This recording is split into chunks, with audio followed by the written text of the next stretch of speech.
Hello there! Glad to meet you! Welcome to the world of Pokemon! My name is Oak. People affectionately refer to me as the Pokemon Professor. Red! Your very own Pokemon legend is about to unfold. A world of dreams and adventures with Pokemon awaits! Let's go!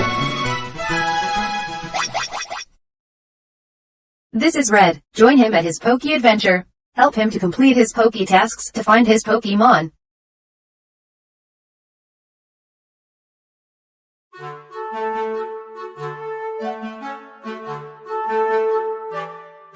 The objective of the expenditure cycle is to convert the organization's cash into the physical materials and the human resources it needs to conduct the business. It examines the principal features of the two major subsystems that constitute the expenditure cycle, namely the purchasing subsystem and the cash disbursement subsystem. For the purchases processing procedure, it includes the task involved in identifying inventory needs, placing the order, receiving the inventory, and recognizing the liability. The relationship between the tasks are presented in the following illustration. In general, these procedures apply to both manufacturing and retailing firms. The major difference between the two types of business is the way the purchases are authorized. For the monitoring inventory records, firms deplete their inventories by transferring raw materials into the production processes and by selling finished goods to the customers. When inventory is at the predetermined reorder point, a purchases requisition is prepared and sent to the prepare purchase order function to initiate the purchase processes. And then the prepare purchase order function receives the purchases requisition, which are sorted out by the vendor if necessary. The next level is in the expenditure cycle is the receipt of the inventory. Goods which arriving from the vendors are reconciled with the blank copy of the PO. Upon completion of the physical count and inspection, the receiving clerk prepares a receiving report stating the quantity and condition of the inventories. A copy of this report is sent to the AP department, where the AP clerk reconciles the financial information with the receiving report in the PO in the pending file. The approved journal vouchers are then posted to the journal voucher file. With this step, the purchases phase of the expenditure cycle is completed. Great job! Now for the next topic, we will talk about the cash disbursement system. So this system processes the payment of obligations created in the purchases system. The principal objective of this system is to ensure that only valid creditors receive payment and that amounts paid are timely and correct. If the system makes payments early, the firm emits interest income that it could have earned on the funds. If obligations are paid late, however, the firm will lose purchase discounts or may damage its credit standing. So there are four main steps in this system. First, identify liabilities due. Next, prepare cash disbursement. Third, update accounts payable record. And lastly, post to general ledger. So this figure presents a data flow diagram conceptually depicting the information flows and key tasks of the cash disbursement system. The cash disbursements process begins in the accounts payable department by identifying items that have come due. Each day, the AP function reviews the open accounts payable file or vouchers payable file for such items and sends payment approval in the form of a voucher packet to the cash disbursements department. Then, the cash disbursements clerk receives the voucher packet and reviews the documents for completeness and clerical accuracy. For each disbursement, the clerk prepares a check and records the check number, amount, voucher number, and other pertinent data in the check register, which is also called the cash disbursement journal. Depending on the organization's materiality threshold, the check may require additional approval by the cash disbursements department manager or treasurer, but in this figure it is not shown. The negotiable portion of the check is mailed to the supplier, and a copy of it is attached to the voucher packet as a proof of payment. The clerk marks the documents in the voucher packets paid and returns them to the accounts payable clerk. Finally, the cash disbursement clerk summarizes the entries made to the check register and sends the journal voucher to the general ledger department with the following journal entry: accounts payable on the debit side and cash on the credit side. Upon receipt of the voucher packet, the accounts payable clerk removes the liability by debiting the accounts payable subsidiary account or by recording the check number and payment date in the voucher register. The voucher packet is found in a closed voucher file, and an account summary is prepared and sent to the general ledger function. The general ledger function receives the journal voucher from cash disbursements and the account summary from accounts payable. The voucher shows the total reduction in the firm's obligations and cash account as a result of payments to suppliers. These numbers are reconciled with the accounts payable summary, and the accounts payable control and cash accounts in the general ledger are updated accordingly. The approved journal voucher is then filed. Finally, this concludes the cash disbursements procedures. This figure shows an example of a check register as mentioned earlier in preparing a cash disbursement. Great! Now that you have finished, you can move on to the next part. Expenditure cycle controls. This section describes the primary internal controls in the expenditure cycle according to the control procedure specified in the Statement of Auditing Standards number 78. The main points are summarized in the table shown. Transaction authorization, purchases subsystem. The inventory control function continually monitors inventory levels. As inventory levels drop to their predetermined reorder points, inventory control formally authorizes replenishment with the purchase requisition. Segregation of the general ledger and accounts payable from cash disbursements. The asset subject to exposure in a cash disbursement subsystem is cash. The records controlling this asset are the AP subsidiary ledger and the cash account in the general ledger. An individual with the combined responsibilities of writing checks, posting to the cash account, and maintaining the AP could perpetrate fraud against the firm. For instance, an individual with such access could withdraw cash and then adjust the cash account accordingly to hide the transaction. Also, he or she could establish fraudulent AP and then write checks to discharge the phony obligations. By segregating these functions, we greatly reduce this type of exposure. Supervision. In the expenditure cycle, the receiving department is the area that most benefits from supervision. Large quantities of valuable assets flow through this area on their way to the warehouse.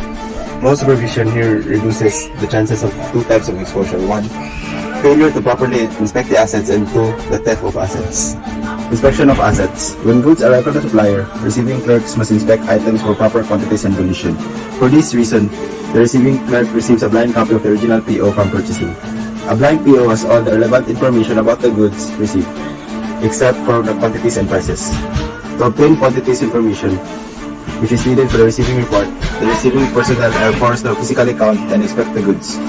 If receiving clerks were provided with the quantity of information by the open PO, they may be tempted to transfer this information to the receiving report without performing a physical count.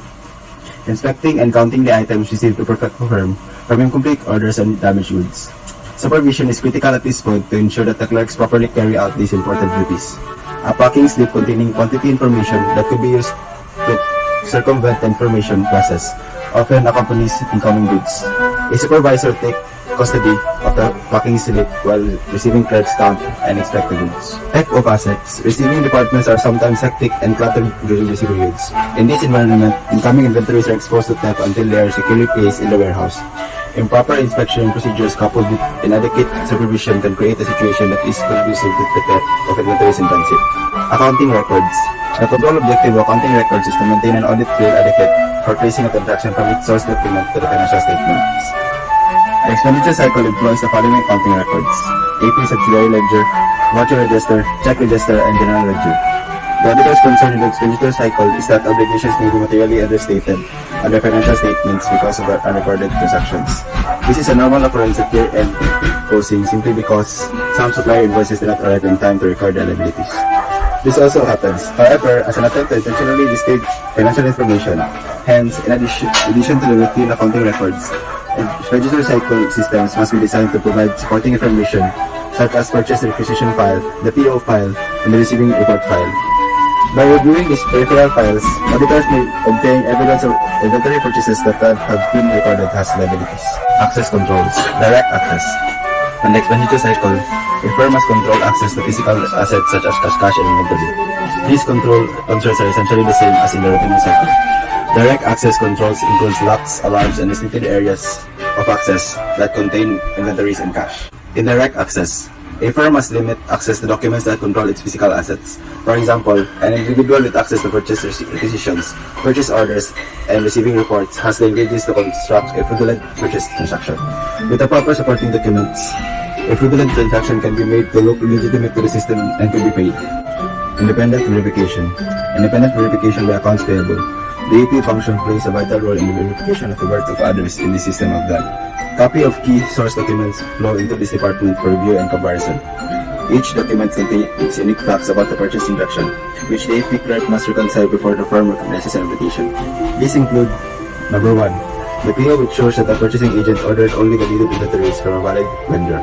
This document should reconcile with the purchase requisition. Number 2, the receiving report, which is the evidence of the physical receipt of the goods, their condition, and quantities received. The reconciliation of this document with a PO signifies that the organization has the legitimate obligation. Number 3, the supplier's invoice, which provides the financial information needed to record the obligation as an accounts payable. The AP clerk clarifies that the prices of the invoice are reasonable compared with the expected prices on the PO. Independent verification by the General Ledger Department. The General Ledger function provides an important independent verification in the system. It receives journal vouchers and summary reports from inventory control, AP, and cash disbursements. From these sources, the General Ledger function verifies that the total obligations recorded equal the total inventories received, and that total reductions in the AP equal to the total disbursement of cash. Good job! You have now come into this topic, the physical systems. To provide better understanding of the previous concept discussed, we have a manual system. A manual system provides illustration of the conceptual treatment of systems. It can help envision relationships between organizational units, the segregation of duties, and information flows essential to operations and effective internal control. This is a flowchart of a manual purchases system. Under the inventory control, when inventory is dropped to a predetermined reorder point, the clerk prepares a purchase requisition. One copy of the requisition is sent to the purchasing department and one copy is placed in the open purchase requisition file. To be able to provide proper authorization control, the inventory control department is segregated from the purchasing department, which executes the transaction. Moving on to the purchasing department receives the purchase requisitions, sorts them by vendor, and prepares a multi-part PO for each vendor. 2 copies of the PO are sent to the vendor. 1 copy of PO is sent to inventory control, where the clerk files it with the open purchase requisition. 1 copy of the PO is sent to AP for filing in the AP pending file. 1 copy, which is the blind copy, is sent to the receiving department, where it is filed until the inventories arrive. The clerk files the last copy along with the purchase requisition in the open PO file. Under the receiving department, goods that arrive from the vendor are reconciled with a blind copy of the PO. Upon completion of the physical count and inspection, the receiving clerk prepares a multi-part receiving report stating the quantity and condition of the inventories. 1 copy of the receiving report accompanies the physical inventories to the storeroom. Another copy is sent to the purchasing department, where the purchasing clerk reconciles it with open PO. The clerk closes the open PO by filing the purchase requisition, the PO, and the receiving report in the closed PO file. Assuming a standard cost system, a third copy of the receiving report is sent to the inventory control, where the inventory subsidiary ledger is updated. A fourth copy of the receiving report is sent to the AP department, where it is filed in the AP pending file. The final copy of the receiving report is filed in the receiving department. Inside the accounts payable department, the AP clerk reconciles the financial information of the invoice when it arrives with the documents in the pending file, and it records the transaction in the purchases journal and posts it to the supplier's account in the AP subsidiary ledger or the voucher register. After recording the liability, the AP clerk transfers the source documents, which are the PO, receiving report, and the invoice, to the open vouchers payable file. When the General Ledger Department receives the journal voucher from the AP department and an account summary from the inventory control, the General Ledger clerk then reconciles and posts these to the inventory and the AP control accounts. After this step, the purchases phase of the expenditure cycle is completed. This shows the manual cash disbursement system's flowchart. Under the AP department, the AP clerk reviews the open vouchers payable file where items due and send the vouchers and supporting documents to the cash disbursement department. Under the cash disbursement department, the cash disbursement clerk receives the voucher packets and reviewed the documents for completeness and clerical accuracy. The clerk then prepares a 3-part check and records the check number, dollar amount, voucher number, and other pertinent data in the check register for each disbursement. The check, along with its supporting documents, goes to the cash disbursement department manager or treasurer for his or her signature. The negotiable portion of the check is mailed to the supplier. The clerk returns the voucher packet and the checkbook copy to the AP department and files 1 copy of the check. The clerk then summarizes the entries made to the check register and sends the journal voucher to the General Ledger Department.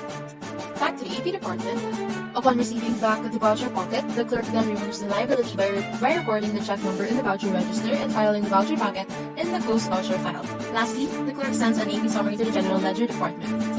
When the General Ledger Department receives the journal voucher from the Cash Disbursement Department and the account summary from the AP Department, the General Ledger clerk then posts to the General Ledger control accounts and files the documents. After posting it, the cash disbursement procedures is concluded. Highlighting the inefficiencies intrinsic to manual systems, which gave rise to improved technologies and techniques used by modern systems. Firstly, is the manual expenditure cycle systems generate a great deal of paper documentation. Buying, preparing, transporting, and filing physical documents add considerably to the cost of system operation. And secondly, for the purposes of internal control, unique functions such as the inventory control, purchasing, accounts payable, cash disbursements, and the general ledger are located in physically separate departments. These labor-intensive activities also add greatly to the cost of system operation. Well done! So next proceed with the next task to learn, which is the computer-based purchases and cash disbursements applications. Now that we have covered the fundamental operational tasks and controls that constitutes the expenditure cycle, let's examine the role of computers. In Chapter 4, they presented a technology continuum with automation at low end and re-engineering at the high end. Recall that automation involves using technology to improve the efficiency and effectiveness of a task, while the objective of re-engineering is to eliminate non-value-added tasks. Re-engineering involves replacing traditional procedures with innovative procedures that are often very different from those previously in place. In this section, we see how both automation and re-engineering techniques apply in purchases and cash disbursement systems. Click OK when you are ready to learn.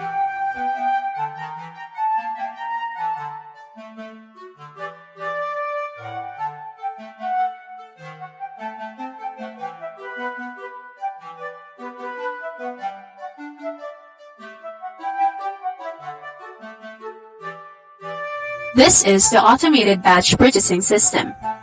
The automated batch system presented has many manual procedures similar to those presented in the previous flowcharts. The principal difference is that accounting tasks are now automated. The following section describes the sequence of events occurring in this system. First, the data processing department. The purchasing process begins in data processing department, where the inventory control function is performed. When inventories are reduced by sales to customers in production, the system determines if the affected items in the inventory subsidiary file has fallen to their reorder points. If so, a record is created in the Open Purchase Requisition file. Each record in the requisition file defines a separate inventory item to be replenished. The record contains the inventory item number, a description of the item, the quantity to be ordered, the standard unit price, and the vendor number of the primary supplier. Next is the purchasing department. Upon receipt of the purchase requisition, the purchasing department prepares a multi-part PO. Copies are sent to the vendor, AP, receiving, data processing, and the purchasing department's file.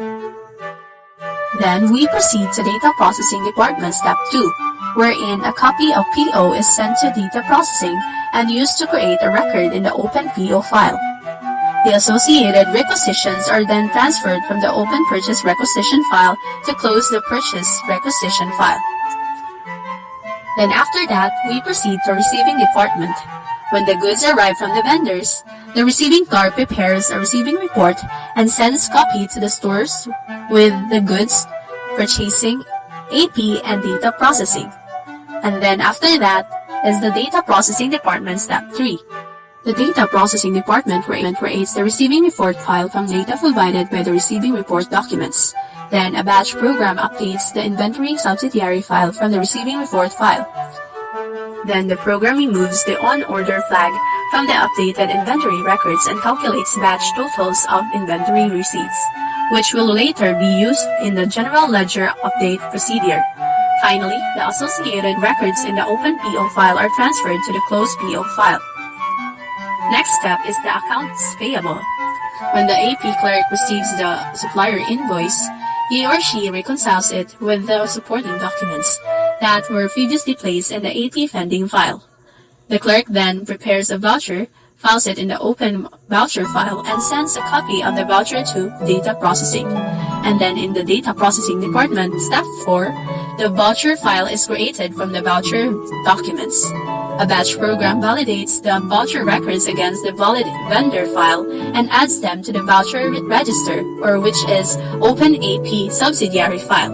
Then finally, batch totals are prepared for subsequent posting to the AP control account in the general ledger. This is the record structures for the files used in this system. So now let's continue to the next process, which is the automated cash disbursement. In data processing department, each day the system scans the due date field of the voucher register for items due. Checks are printed for these items and each check is recorded in the check register or the cash disbursement journal. The check number is recorded in the voucher register to close the voucher and transfer the items to the closed AP file. The checks along with the transaction listing are sent to the cash disbursement department. Finally, batch totals of closed AP and cash disbursement are prepared for the general ledger update procedure. At the end of the day, batch totals of opened, unpaid, and closed paid AP, inventory increases, and cash disbursements are close to the AP control, inventory control, and cash accounts in the general ledger. The totals of closed AP and cash disbursements should be balanced.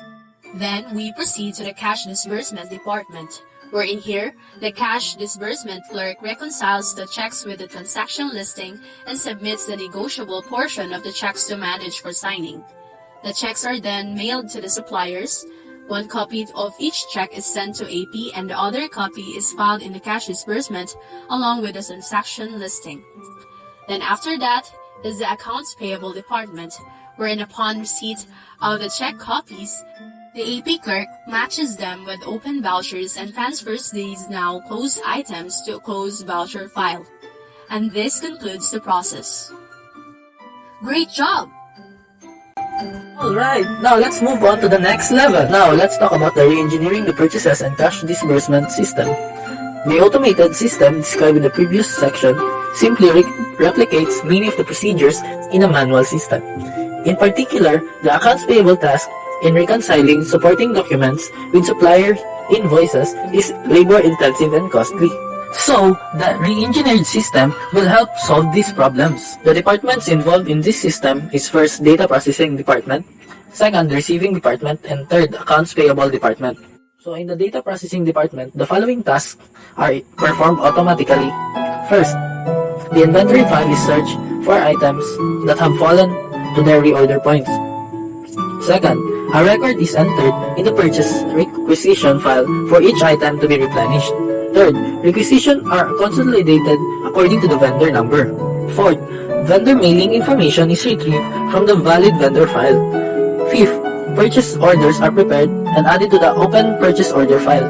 Sixth, a transaction listing of purchase orders is sent to the purchasing department for review. Next is the receiving department. When the goods arrive, the receiving clerk accesses the open purchase order file in real time by entering the purchase order number taken from the packing slip. The receiving screen, illustrated in figure 518, then prompts the clerk to enter the quantities received for each item on the purchase order. So now we will go back to the data processing department. So these are the following tasks that are performed. First, quantities of items received are matched against the open purchase order record, and a Y value is placed in a logical field to indicate the receipt of inventories. Second, a record is added to the receiving report file. Third, the inventory subsidiary records are updated to reflect the receipt of the inventory items. Fourth, the general ledger inventory control account is updated. Fifth, the record is removed from the open purchase order file and added to the open accounts payable file, and a due date for payment is established.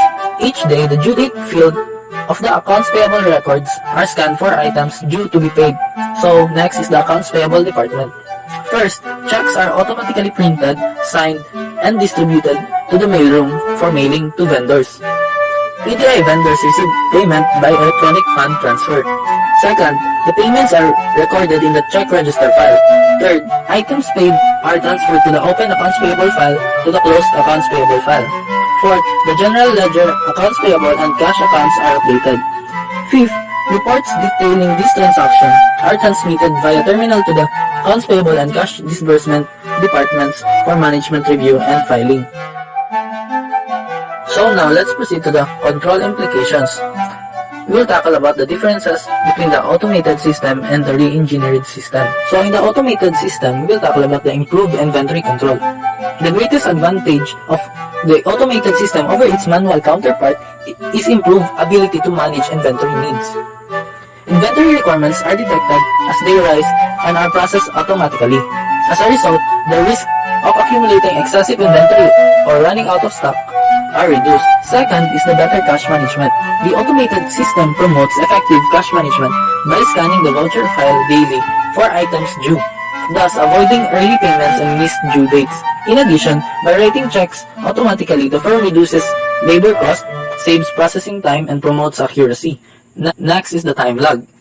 A lag exists between the arrival of goods in the receiving department and recording inventory receipt in the inventory file. Depending on the type of sale order system in place, this lag may negatively affect the sales process. When sales clerk do not know the current status of inventory, sales may be lost. Next is the purchasing bottleneck. In this automated system, the purchasing department is directly involved in all purchase decisions. For many firms, this creates additional work, which extends the time lag in the ordering process. A vast number of routine purchases could be automated, thus freeing purchasing agents from routine work, such as preparing POs and mailing them to the vendors. Attention can be then focused on the problems such as special items or those in short supply, and the purchasing staff can be reduced. Next is excessive paper documents. The automated system is laden with paper documents, which all operation departments create documents which are sent to the data processing, and which data processing must then convert into magnetic media. Paper documents add cost because they must be purchased, stored, prepared, handled by internal mail carriers, and converted by data processing personnel. Organizations with high volumes of transactions benefit considerably from reducing or eliminating paper documents in their system. So now we will talk about the re-engineered system. So the re-engineered system addresses many of the operational weaknesses associated with automated system. Specifically, the improvements in this system that are it uses real-time procedures and direct access to files to shorten the lag time in record keeping. Second, it eliminates routine clerical procedures by distributing terminals to users area. And third, it achieves a significant reduction in the paper documents by using digital communication between departments and by digitally strong records. This operational improvement, however, have the following control implications. First is the segregation of duties. This removes the physical separation between authorization and transaction processing. Here, computer programs authorize and processes purchase orders as well as authorize and issue check to vendors. To compensate for this exposure, the system provides management with well-detailed transaction listing and summary reports. These documents describe the automated actions taken by the system and allow management to spot errors and any unusual events that warrant investigation. So lastly, the accounting records and access controls. Advanced system maintain accounting records on digital storage media with little or no hard copy backup. Sarbanes-Oxley legislation requires organization management to implement adequate control security measures to protect accounting records from unauthorized access and destruction. On to the next level, which is the game part.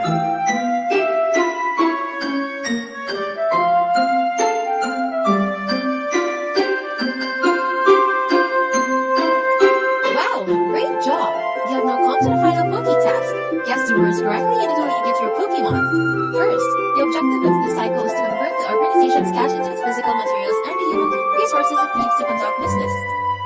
Second, this system can help envision the relationships between organizational units, the segregation of duties, and the information flows essential to operations and effective internal control.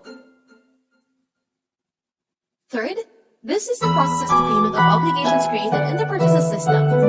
Fourth, this system has many manual procedures similar to those in manual purchase system. However, the accounting or bookkeeping tasks are now automated.